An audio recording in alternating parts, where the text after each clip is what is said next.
journey to get back to the win column. You know, I went from 12-0 world champion at 25 years old and a 3-fight skid, you know what I mean? And that sometimes happens in life. You know, you go through those growing periods, you know, and that's what it was, a growing, learning period. I kept motivated, I kept driven. Just kept having to pick myself up from ground zero and build myself back up mentally, physically, and emotionally. And my passion and love is here for the sport to stay, and that's it. I'm excited to be back. Absolutely. We could see that change in you. You started fast but patient. It looked like, you know, all the things you told us this fight week were put to play there. But then the finish, right on the buzzer, you took that big dip. Talk us through what was going through your mind, because your eyes didn't deviate from Raphael at that point. Yeah, I felt great. You know, all week, Coach Mark and my other coaches were saying, hey, the inside shots, you know, that's a lot of your knockouts come from the inside shots. So, you know, roll dip. And that's what we worked on all camp, you know, just getting back to myself, not being in front of someone. I got the speed, I got the power, I got the vision. Don't let these guys, I don't need to stand in front of these guys and brawl and put on a show. I can pick them apart just like that. I stayed calm. I waited for SecondsOut to open up. I was doing level changes, doing what I needed to do in our game plan with my coaches to get that victory. And it feels so good to just be so in sync with the coaches and to finally get that victory over a tough adversary. Having had all this time off now, have you thought about how soon you'd like to get back in there? I heard that they're going to Fight Island, and there's only one name that I want to fight in Fight Island. That's Peter Yan. You know, so Dana, I'm healthy, I'm ready. I want this strap back. I want this world championship back. It's vacant for a reason, and that's my destiny to get it back. So I'll go through whoever they need me to go through, but it's inevitable that it's mine. So do you feel you're going to need to fight a fight or two more with obviously Aldo and Yan lined up, and then Aljamain possibly guaranteed that next shot? Is it maybe 1-2 more fights? What do you think? Let's do a tournament. Let's do a Bantamweight tournament, you know. Let's get us in there. Let's go to Fight Island for a few months, go get quarantined out there, and just bring our coaches, bring enough trifecta food to eat. A little plug right there. But and let's go to war. Let's get this battle. Let's get this tournament, and let's see who the real champion is. Let's go back to the old school days. And last question from me, with having Mark Henry there as well as your Team Alpha Male team, what felt different about tonight in terms of the coaching combination that you had? You know what, I'm so thankful and so blessed to have those men in my corner, Chris Holdsworth, Mike Malott, and Coach Mark Henry for tonight. As far as my training partners and coaches in Jersey and in Sacramento, it's been a long time, you know, coming, and they've stuck with me. They believed in me even when I didn't believe in myself or didn't have the hunger that you needed to. In this sport, you have to be hungry. You have to be a killer. You have to keep it on. You got poor kids coming from up all over the world to have a dream to lace these UFC gloves on, and I got back to the smallest points of things, getting free Reebok gear, getting picked up from the hotel, the smallest things you don't really think about. Like, I was so excited to be here, fight week. I know I didn't get to see my family, my son. I was missing my son. Obviously, we're going through a global pandemic, but the focus was there, the passion's there, and having those guys in my corner through it all has been amazing. Just very thankful for them, the sacrifices they put in, time away from their family, time away from what they love to do, to spend a week in Rediscovering, you know, quarantine, getting COVID tests shoved down their throats. You know what I mean? Like, hey, those guys I would love to have in my foxhole every single time I go to war. Sounds like it was worth it. Great to have you back. Thanks, Caroline. Cody, you said all the right things along the way, man, and you were always professional. But during this stretch, was there ever a time that even you started to doubt yourself and think, maybe I'm not that guy anymore? You know what? That's one thing that I was blessed with, man. I never doubted myself.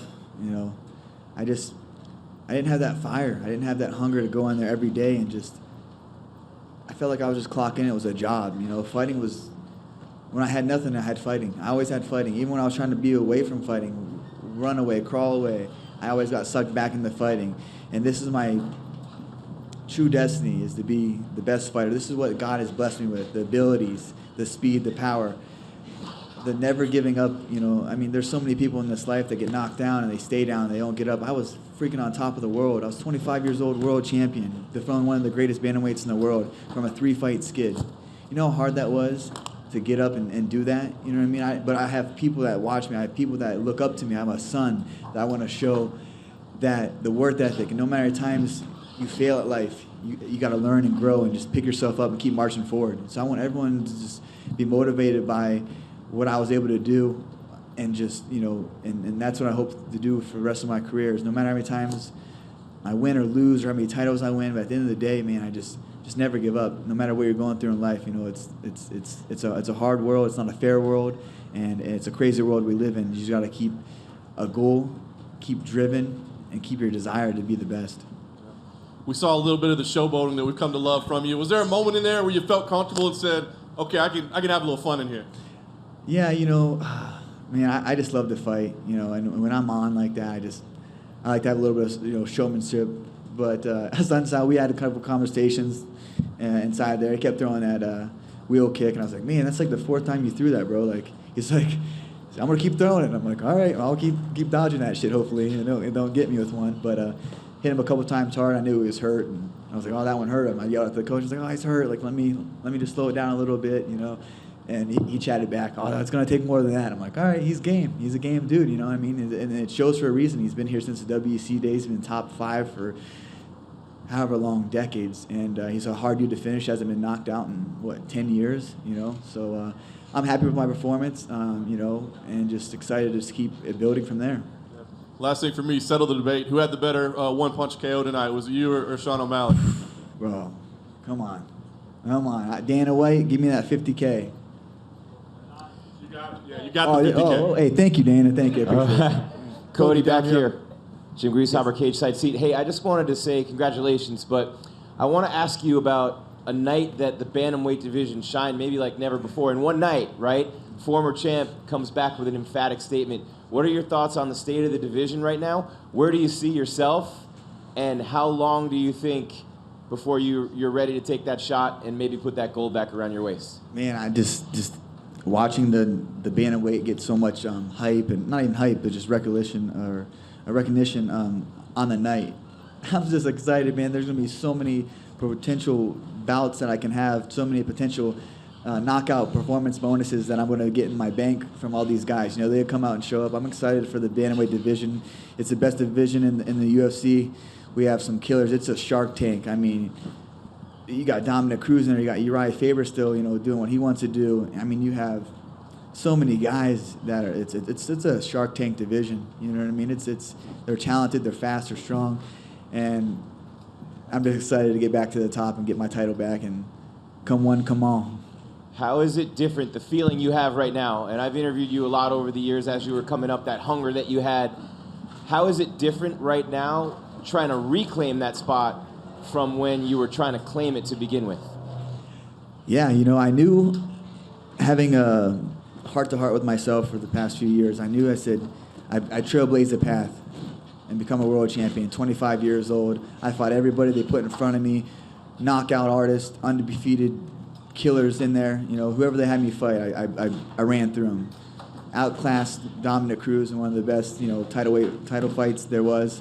And, I lost that hunger a little bit. I really lost that hunger. And I wasn't able to really manifest or,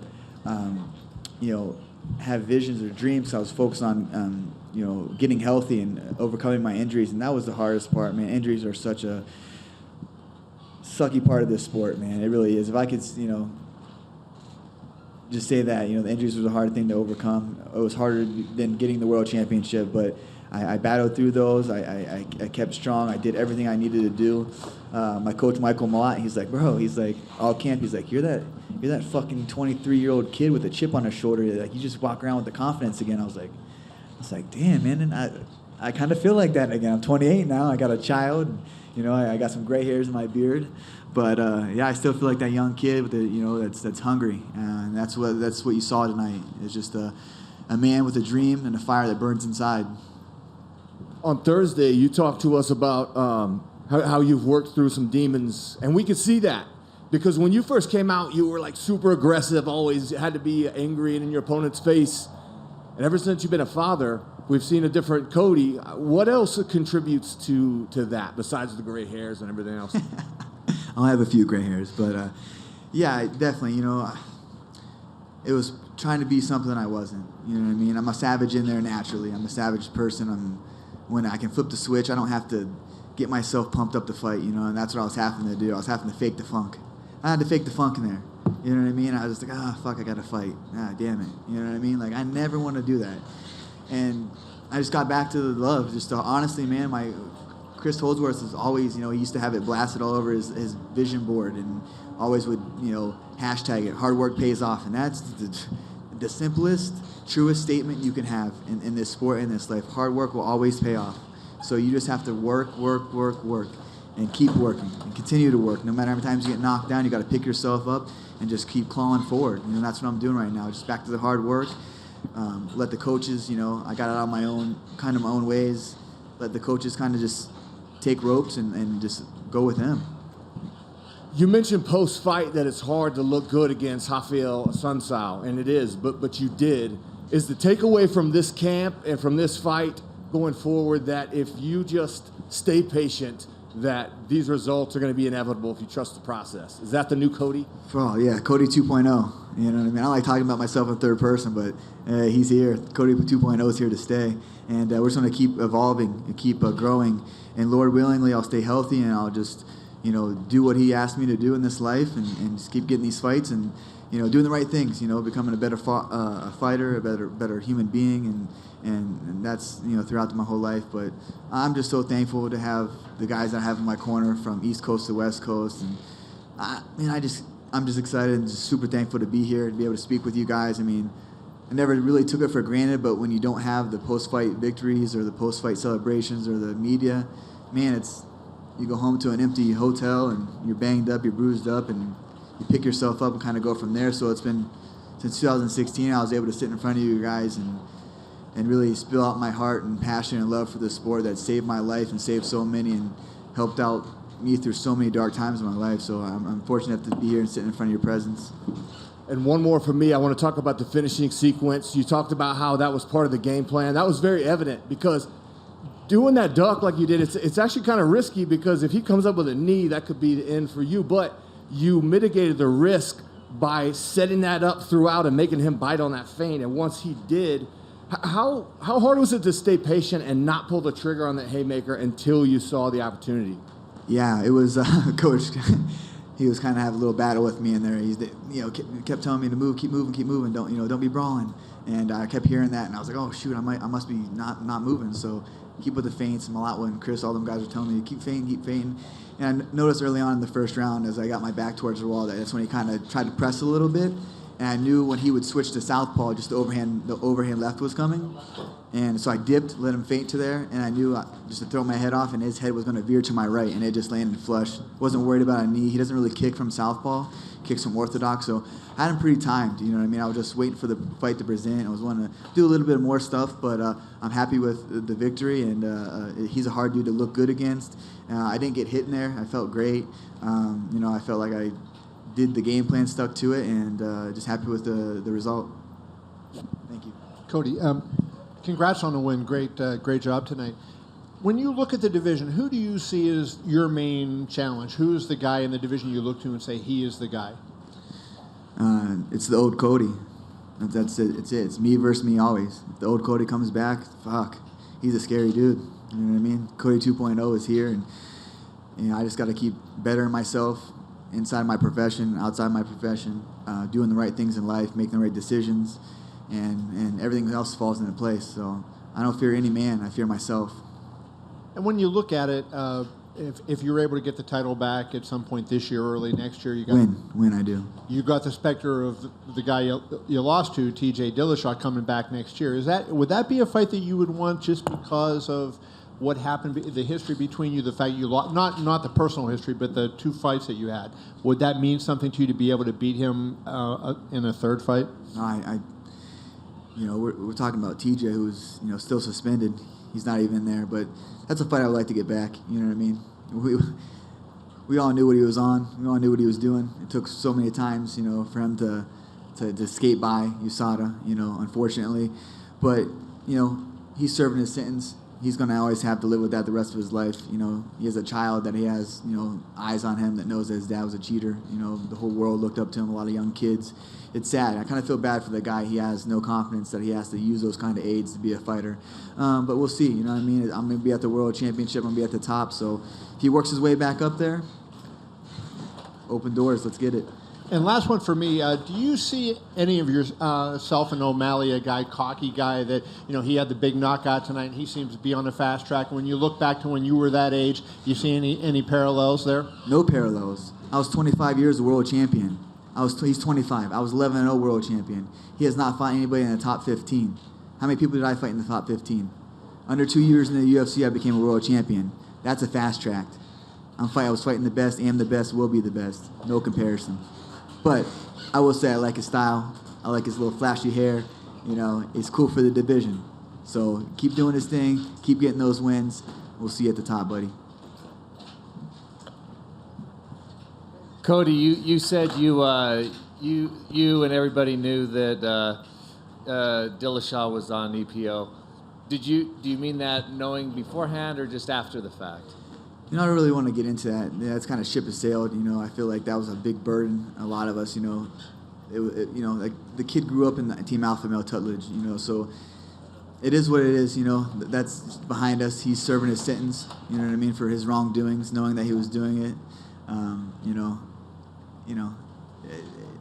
Karma always comes to those who are doing bad things. So he got his karma. He's serving his sentence, and I'm here. I'm in the winner's circle. I have a big knockout. That's what we want to talk about. Do you think the EPO is a problem in the division? And man, I just wish USADA would, you know, be more testful. You know what I mean? Urine samples. We do urine samples, but are you doing blood? I haven't got a knock on my door for blood forever. You know what I mean? How do you detect EPO? You know, let's do more invasive. If we're going to go all in on this and we want to be a leading standard and, you know, natural athletes, you know, drug-free athletes, we're going to preach that. Let's do that. Let's have those come. I don't mind. Wake me up at 7 a.m., stick a needle in my arm, make me piss. Doesn't matter. If it makes it clean, I'll do it. But I don't know when the last time I had a phlebotomist come and jab a needle in my arm for USADA to test us. How easy is it to get over a drug test? I don't know. I don't need to cheat. Never will have to cheat. But if you're going to eliminate it, make it more strict, more invasive. Cody, you mentioned that you fell out of love with the sport. Can you take me to the moment when you found the spark again?